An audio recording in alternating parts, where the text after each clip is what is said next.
Hello, welcome to Blue Rain Gallery. This is an impromptu podcast.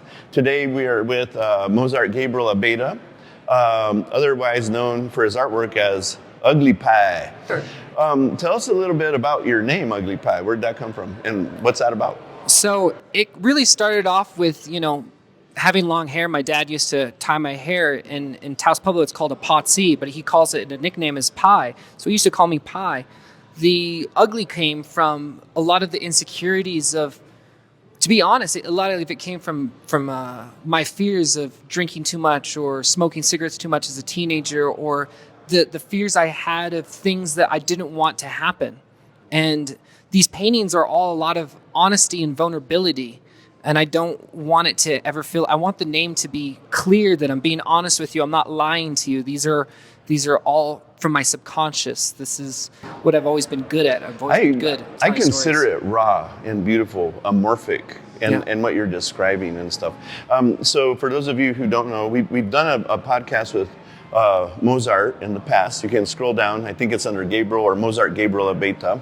So he comes from two very famous family members. His father, Tony Abeyta, famous artist, and his mother, Patricia Michaels, who I grew up with, from Taos Pueblo. So he's probably infusing a little bit of both cultures and ways he grew up here as well, right? Yeah.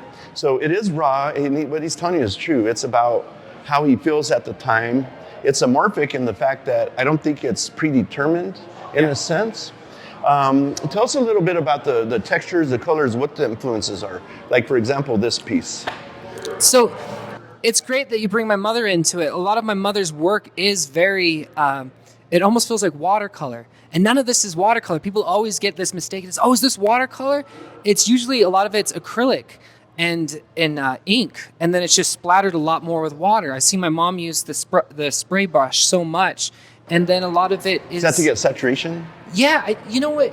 I don't know what it does, but It's like a watercolor. Yeah. It makes it more like a watercolor. Like saturate, because it kind of uncontrollable. It ends up where he wants to, right? That's right, yeah. And my parents, they raised me a lot on Twin Peaks. Mm-hmm. And they raised me a lot on Blue Velvet. And we grew up knowing Dennis Hopper. And, seeing Blue Velvet at the age of 6 kind of mentally messed me up in the sense that, I wanted these pieces to be surreal. Mm-hmm. And that's what they are, is to trust the experience of what's actually happening. What I first do is I splash all of it, water it in, take a moment, and I'm like, okay, I understand that this is a picture that's passed through my memory.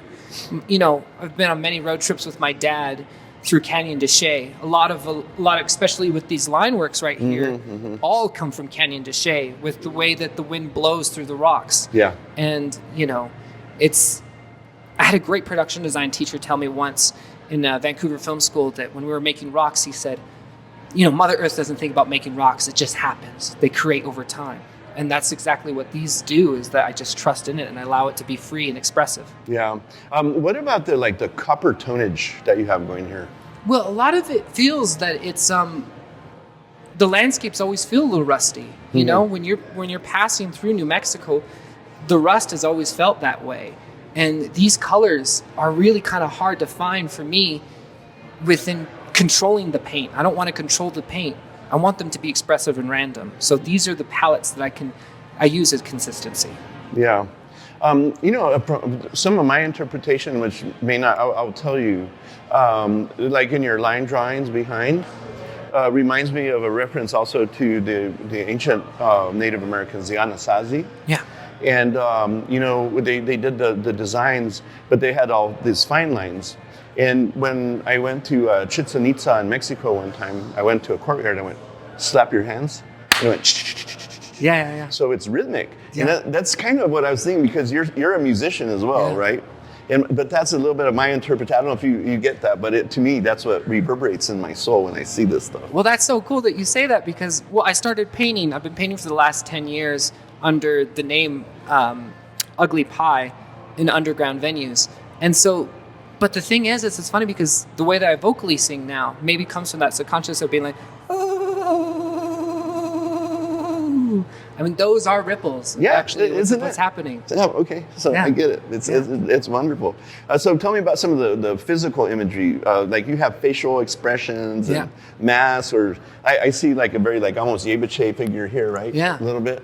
So this one right here is one of my favorites because in ceremonies in Taos, we're not allowed to move around. We have to sit down for about 4 to 5 hours listening to our elders. And all we want to do is monkey around. So this is the monkey that's in all of the little kids that just be like, I just want to get up and I want to play. I want to jump in the river, and then our head is completely blanked out. Our eyes are just kind of blanked, and but we're trying to stay focused, but it's hard because we're learning the language, and all that information is intertwining into this one area right here as we're doing the tradition. And the same thing when it comes to I always see that in Taos Pueblo, we don't make the ceremonies; they're passed down to us. And the reptiles and the lizards and the dinosaurs were here, and they're our ancestors. And this is them wearing a coral crown and the mushrooms around there. When you're going hike up in the mountains of Taos Pueblo, there's so many mushrooms, and that's where this spirit kind of comes from. Is that this is the mushroom spirit that I borrow from both of the worlds that I live in. And for me, that's okay because I'm not supposed to be accurate. You get in trouble in Taos Pueblo if you start being accurate and you start giving all the secrets away. We're told that we're supposed to be making new things. We're supposed to be innovative all the time. Yeah, I think that's important. This is also one of my favorite pieces. You probably thought this was the last piece to sell, but I thought this was an awesome piece. Go for it. So this one is from the story that my mom always loves to tell all the time, that when the Spanish conquistadors came in, they thought that this was the city of gold. And why is that? Because they thought that the mica within the pueblo was reflecting gold from the sun. And then you got the Spanish conquistadors come in, and in Taos Pueblo we call them cuatli, and cuatli means rusty metal because they always came in thought they were proud with all of that stuff. And there's this cuatli right here pointing, and he's just like, "What's wrong with you? Why isn't this place made of gold? You lied to us!" And then the Taos Pueblo men are just like, "What are they saying? What is going on? Like, I have no idea what's happening. Like, we're just trying to enjoy our day, and then you guys are getting mad." It's like, "You liars!" It's very historical, and like you see the native men dressed like this mostly during ceremonies now. But when I was a kid, before your day, it was very common to see them in the penny blankets, wrapped, going to town and stuff. Yeah. And very, very traditional scene. It's an important painting. I like that. Thank you. And it's raw. It's good. And that's what I like about Gabriel. He's just, it's not formulaic. He's writing about, or he's designing about his own internal feelings. All right, let's go this way. Tell me a little bit about this. This is another brain teaser. So this one's completely all based on my little sister, Margot Abeyta. She thinks that she's the queen of everything, and this is her wearing a coral crown. And so I think that was just mostly it. And it's really funny because when I showed her, I didn't tell her it was about her, but she was like, I don't know if I like it, because she always is trying to meet that standard of whatever she is. But she's really creative. She's really brilliant.